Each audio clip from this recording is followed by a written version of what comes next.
Salam sejahtera. Nama saya Dedi Johan, mahasiswa Teknik Arsitektur di Universitas Mercu Buana. Kali ini saya mendapat tugas besar dari Arsitektur Nusantara untuk menjabarkan isi poster daripada yang saya buat. Kali ini saya akan menjabarkan rumah adat Sumba Uma Mbatangu. Sekilas layang pandang mengenai Kepulauan Sumba. Banyak orang salah menduga Sumba dan Sumbawa sebagai pulau yang sama, padahal keduanya terletak di provinsi yang berbeda. Sumbawa terletak di Nusa Tenggara Barat, sedangkan Sumba berada di Nusa Tenggara Timur. Sumbawa seringkali diasosiasikan dengan keberadaan Gunung Tambora. Adapun Sumba dikenal luas sebagai tempat penyelenggaraan tradisi pasola, yaitu permainan perang dua kelompok berkuda yang saling melempar lembing atau tombak kayu. Pulau Sumba tidak hanya memikat karena adanya tradisi pasola. Landscape Pulau Sumba misalnya telah menarik hati para sineas atau pembuat film untuk mengabadikannya menjadi setting atau latar beberapa film, seperti Atambua 39 derajat Celcius, Pendekar Tongkat Emas, dan Marlina si Pembunuh dalam 4 babak. Film-film ini turut menyajikan gambaran cantiknya Pulau Sumba, mulai dari bentangan alam, hewan ternak, dan rumah adatnya. Pulau ini terdiri atas tebaran perbukitan dataran rendah yang landai dan bertingkat dengan ketinggian antara 0 sampai 1 meter di atas permukaan laut.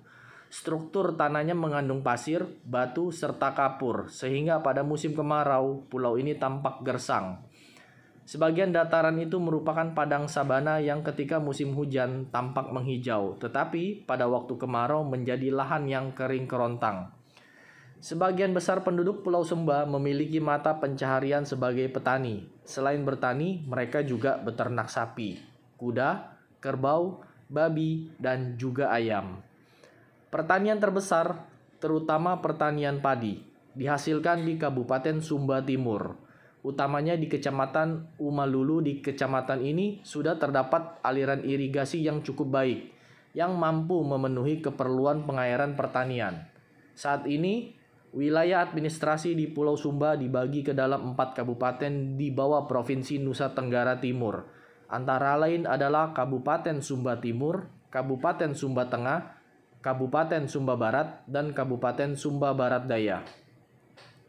Pulau Sumba merupakan bagian dari gugusan pulau-pulau yang dahulu disebut sebagai Sunda Kecil, yang terdiri atas Pulau Bali, Lombok, Sumbawa, Sumba, Flores, dan Timor.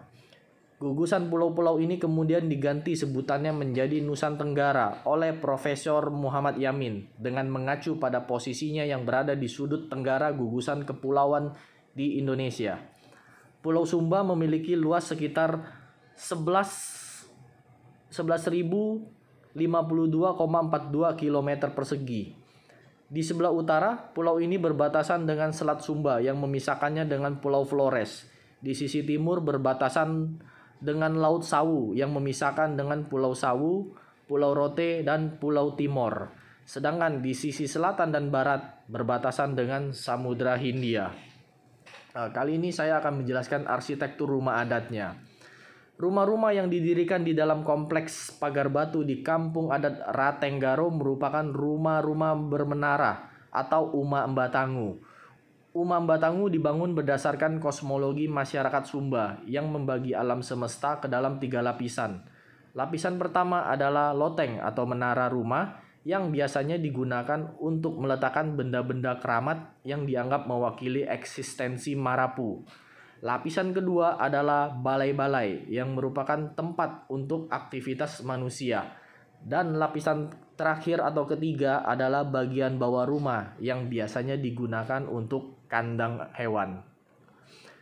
3 tingkatan dalam rumah tradisional Sumba tersebut melambangkan 3 tingkatan dalam alam kosmologi mereka, yaitu alam bawah atau tanah wawa yang dianggap sebagai tempat tinggal makhluk halus, alam tengah atau bumi atau tanah padua sebagai tempat tinggal manusia dan makhluk hidup lainnya.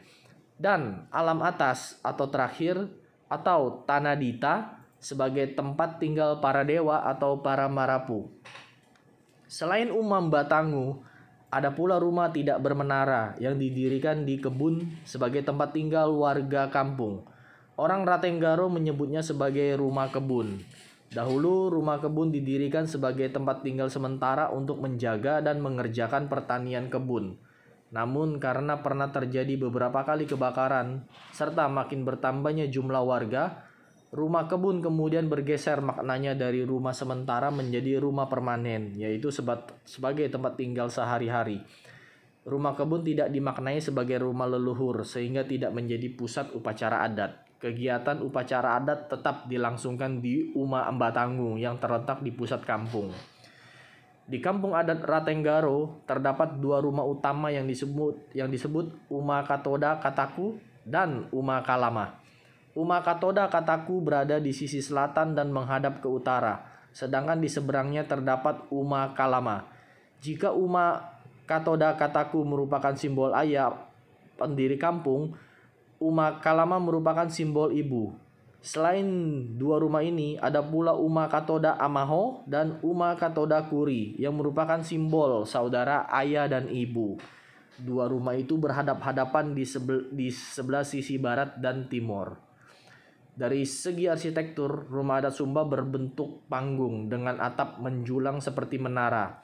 Pada masa lalu, rumah Sumba dibangun tidak menggunakan paku. Untuk mengikat dan menyatukan setiap bahan bangunan digunakan pasak kayu dan tali dari rotan. Pembagian rumah di Sumba dapat dilihat secara vertikal dan horizontal. Pembagian ruang rumah secara vertikal terbagi menjadi tiga, yaitu bagian menara atau Umadeta sebagai lambang dunia atas, bagian dalam rumah Umabei sebagai tempat kehidupan, dan bagian kolong atau kali kambunga sebagai kandang hewan. Sementara itu, secara horizontal, ruang-ruang dalam rumah dibagi berdasarkan fungsi dan gender, atau peran sosial dibedakan berdasarkan jenis kelamin laki-laki dan perempuan. Bagian kiri dan kanan dipisahkan menjadi area laki-laki dan perempuan, sedangkan bagian depan dan belakang menjadi area untuk penerimaan tamu, tempat tidur, dan tempat bagi benda-benda yang melambangkan eksistensi marapu.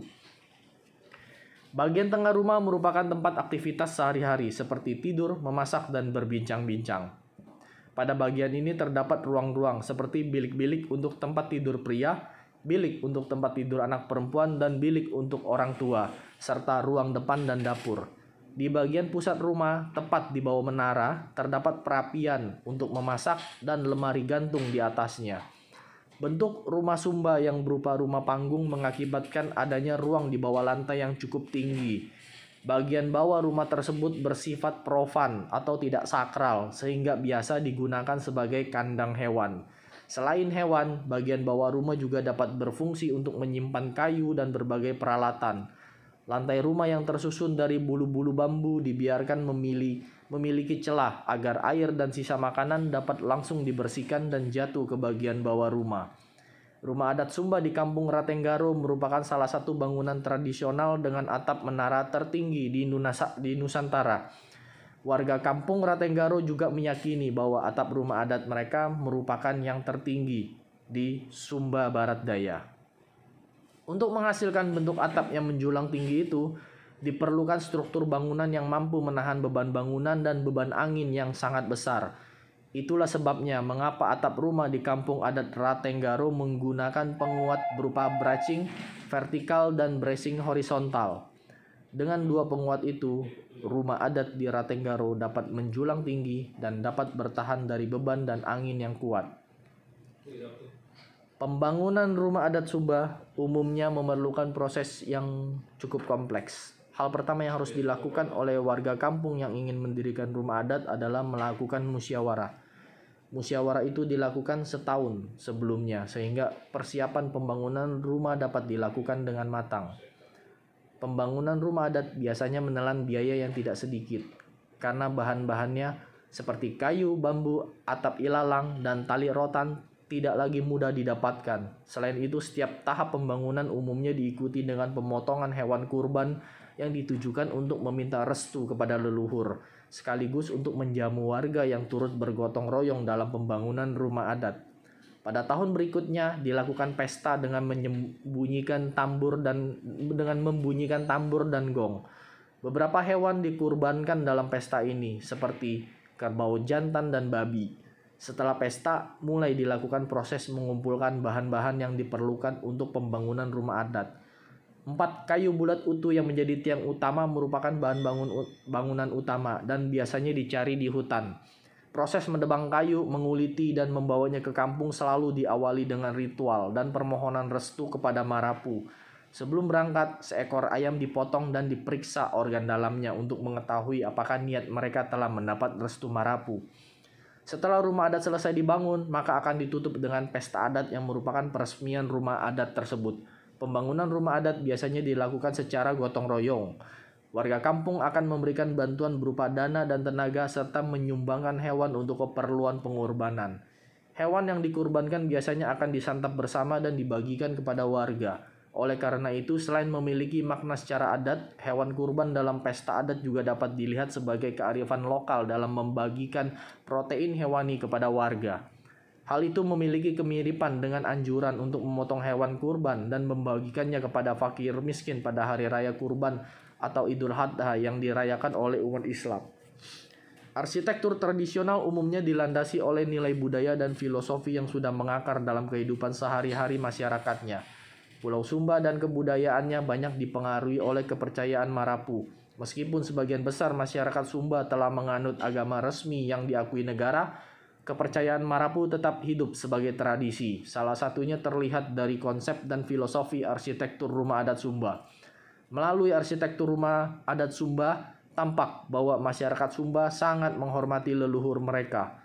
Pola pemukiman yang dibangun umumnya mengitari kompleks kubur batu para leluhur sebagai upaya mengingat dan menghormati jasa para leluhur mereka.